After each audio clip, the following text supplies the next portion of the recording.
Your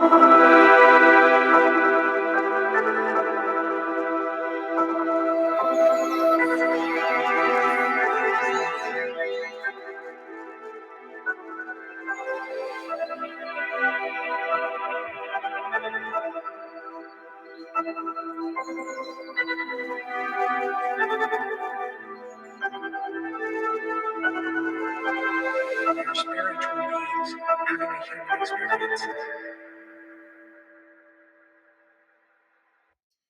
Spirit Bus 33. Welcome.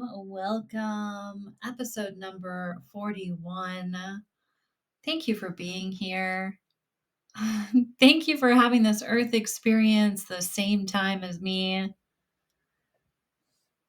Thank you for spending your energy here. You could be anywhere and you are listening to part of my reality. Thank you. I appreciate you. So do a little check-in, a little body scan. What do you need right now? Do you need some water? Are your feet cold? Do you need to shift the way you're sitting to be more comfortable? Find a little cozy place. We're going to take a little journey.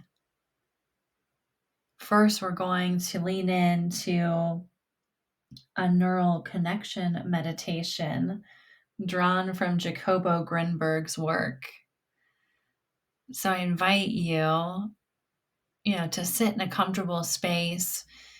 If you're on the go while you're listening to this, come back. I invite you to do this meditation. But of course, ultimately, I invite you to trust your intuition. So if it doesn't feel right, it's not right. I'm going to invite you to close your eyes and let's start getting our parasympathetic nervous system regulated, feeling good, calm, centered. Let's take a deep breath for the count of 5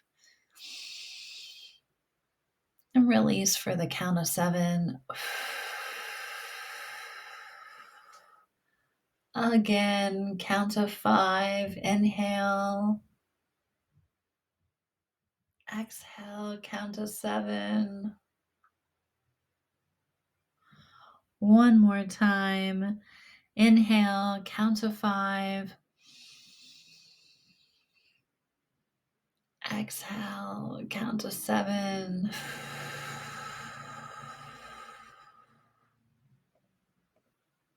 I invite you to visualize a force field, an energy field, whatever comes to your mind's eye.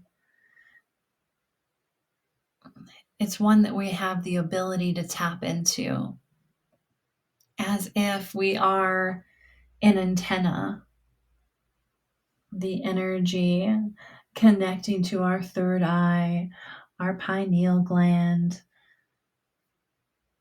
Visualize this force field energy. It's connected to every person, place, thing that's having this earth experience right now. Focus on the ability to see this in your mind's eye. I'm going to add a little 432 hertz here to cleanse the connection, to assist with the decalcifying of the pineal gland. Let's keep visualizing this force field. Everything connected.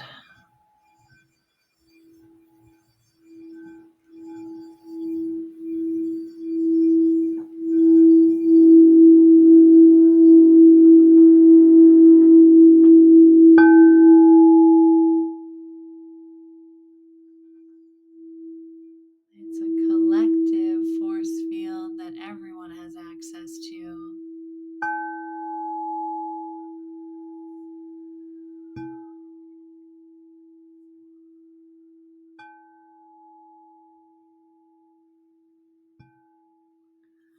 I invite you to start feeling the connection, going deeper and deeper into the connection of everyone having a very similar energy field that they're too.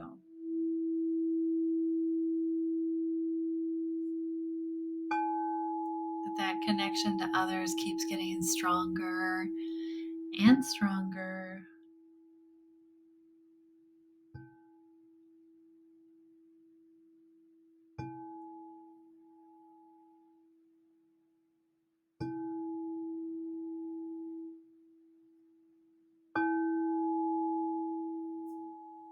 Let's take a deep breath in for 5, out for 7. One more time, in for 5, out for 7.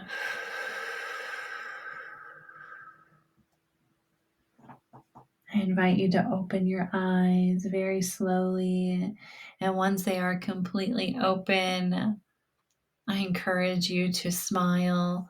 Try to make it the biggest smile that you've had all day. I also invite you to think about, this meditation.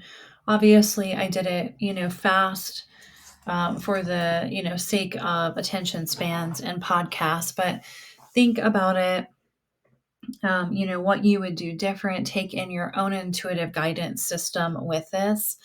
But I invite for you to repeat this meditation every day up until the next episode, in which I will lean into another meditation that is inspired by Jacobo Grinberg's work. So here we are. Again, it's January 16th, 2025, if the calendars are correct.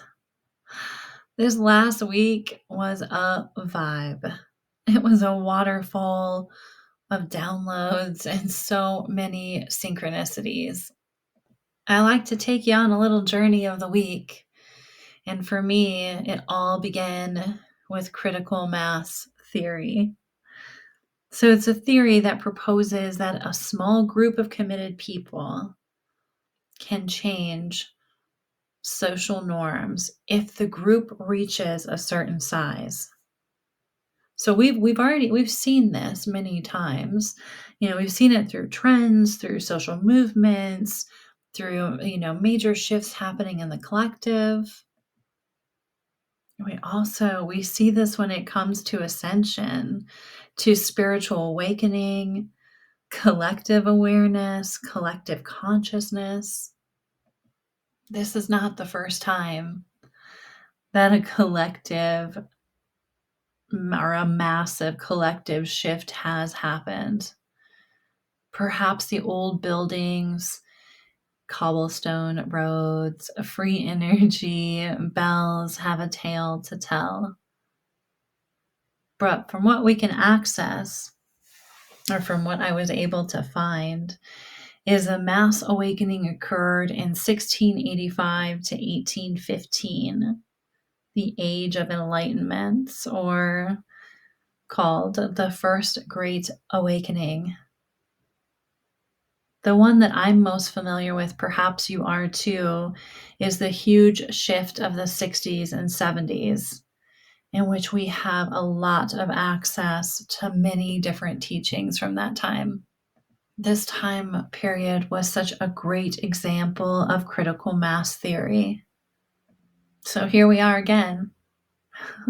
For those dialed in, we have mass amounts of access to thoughts, opinions, information.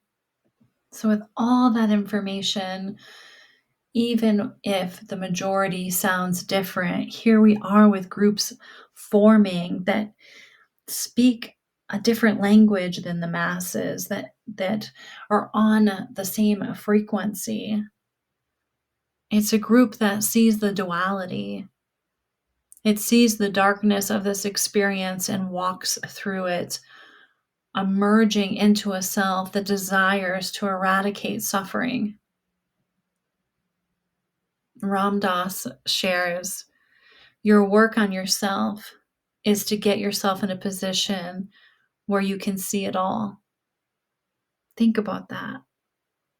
The ability to see the suffering, the injustice, the harm, the harmful intent from some incarnations.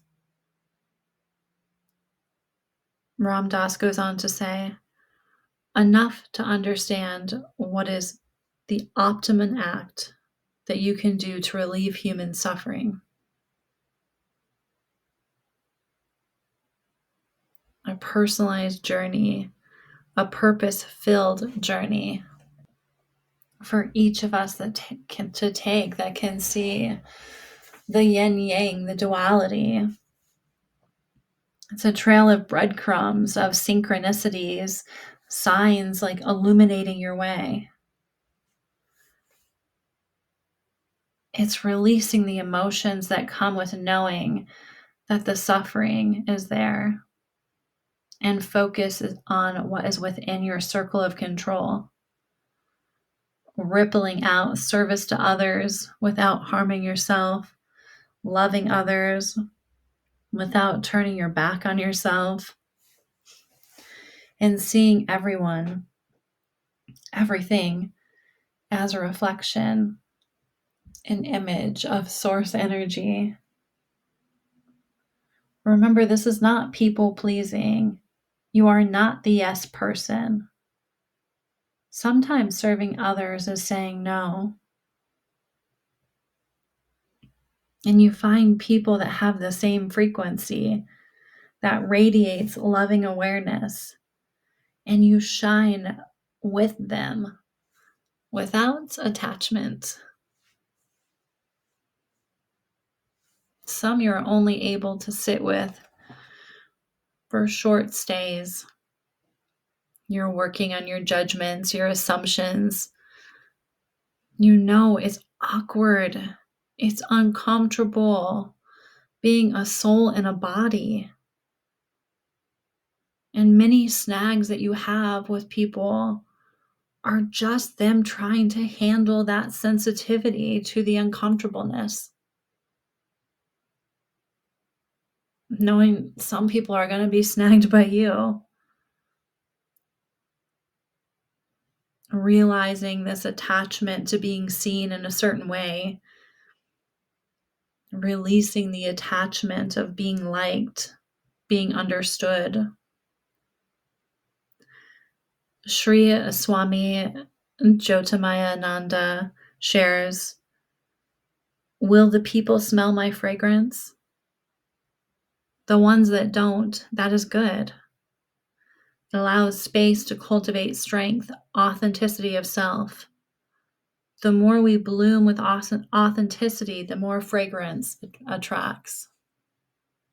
Of course, while we are blooming, if there's elevated ego, it is felt. The lesson of Possum, gifted from Lightning Horse, tells us a story of Possum originally having a beautiful tail. Everywhere Possum went, conversation of the tail was present.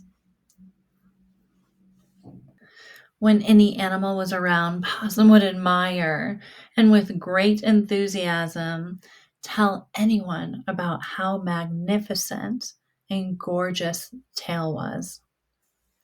The best tail. Out of any other tail that any animal could have, Possum's tail was the most beautiful, the most grand. This began to upset the other animals. When Possum was not around, they would meet and be upset. They would call Possum egoic, say they're tired of hearing about Possum's tail. Rabbit wanted to fix this, suggested sabotage, cut the tail off. The others didn't want to bring any harm. A town event was about to occur in which Possum would most definitely strut their tail. Rabbit showed up to Possum's home with a grand gesture. A tincture to make Possum's tail even more glorious than Possum could ever imagine. And Possum could reveal this during a public speech with all the animals present to see. Rabbit explained that everyone would be so amazed at how even more beautiful the tale had become. So Possum agreed. Rabbit had Possum rub the concoction all over the tail and instructed him to not wipe it off until he was in front of the group. And Possum eagerly complied. So Possum showed up all excited and stood in the middle of everyone and then wiped the concoction off of the tail, eagerly looking for admiring gazes. I was shocked. His face expressions of confusion, and they were unpleasant. Possum looked down at the tail, all the hair singed off. This is why Possum's tail is a sore sight today. And Possum has that uneasy grin of embarrassment always on their face. So, a good reminder that we can bloom in front of others, but we do not need to tell them how good the smell is. We can achieve great accomplishments, even share them publicly, but we don't need to lean into ego of our accomplishments. We do not need to explain our gifts as better than other people's gifts. Perhaps some of us fear being egoic to the point that we don't step forward with our gifts, thinking that being seen is ego. Or perhaps all of the suffering, seeing it all, leads to a freeze, to an overwhelm, to a flight response. What can I do? What would it matter? Edmund Burke says, the worst mistake is to do nothing because you can only do a little. Similar to Gandhi, who says, saying what you do may seem insignificant, but it's very important you do it. A reminder, it can be very painful to step into new versions of yourself. Often there's going to come negative comments. Who do they think they are? Who let them do that? This doesn't line up with a horrific memory from the past.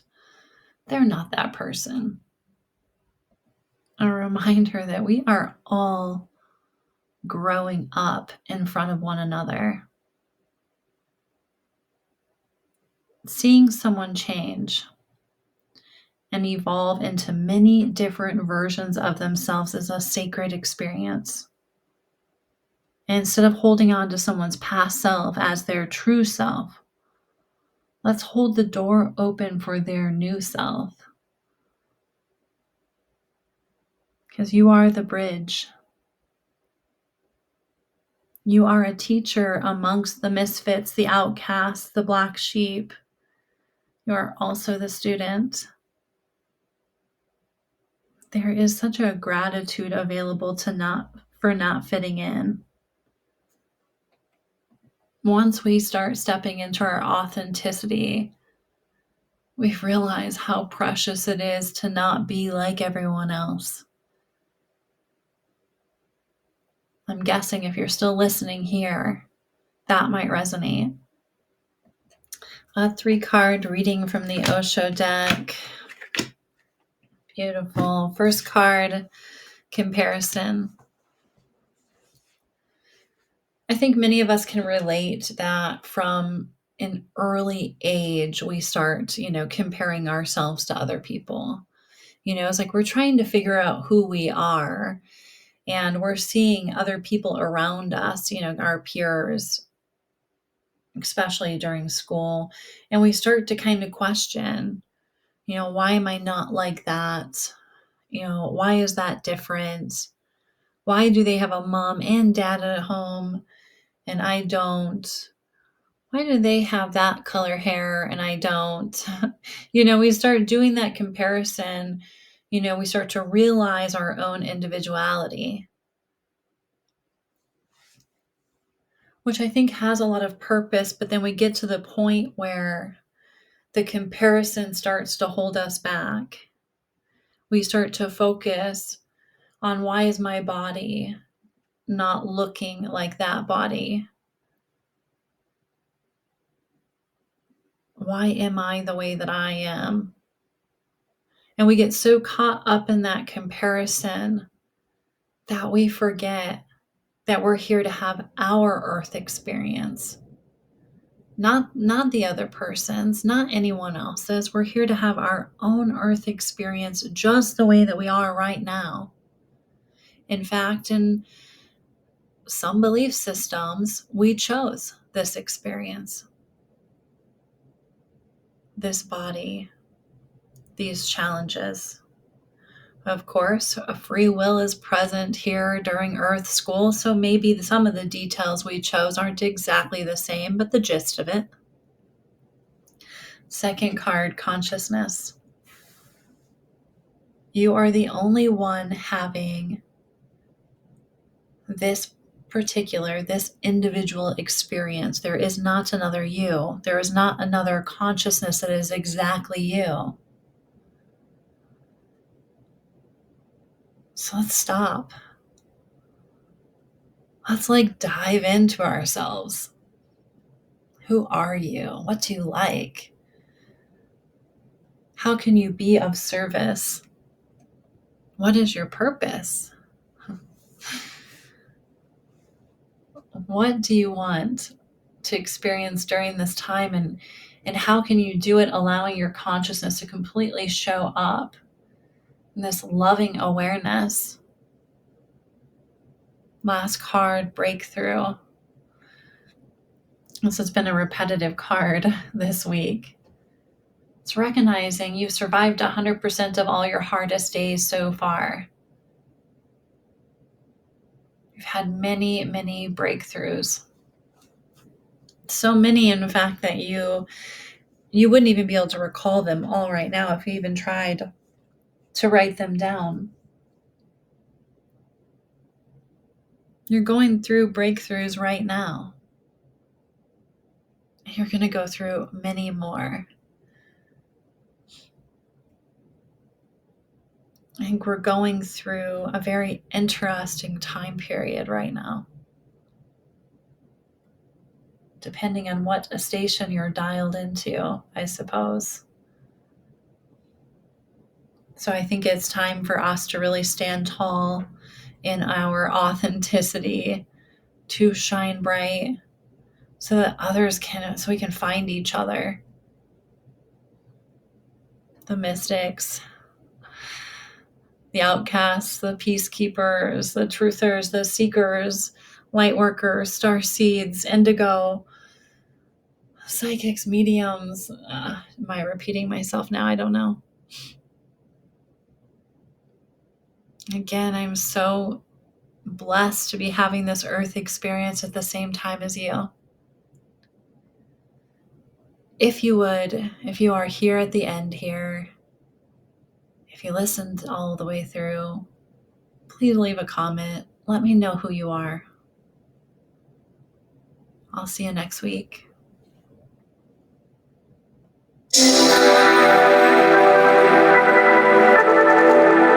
Thank you for tuning in.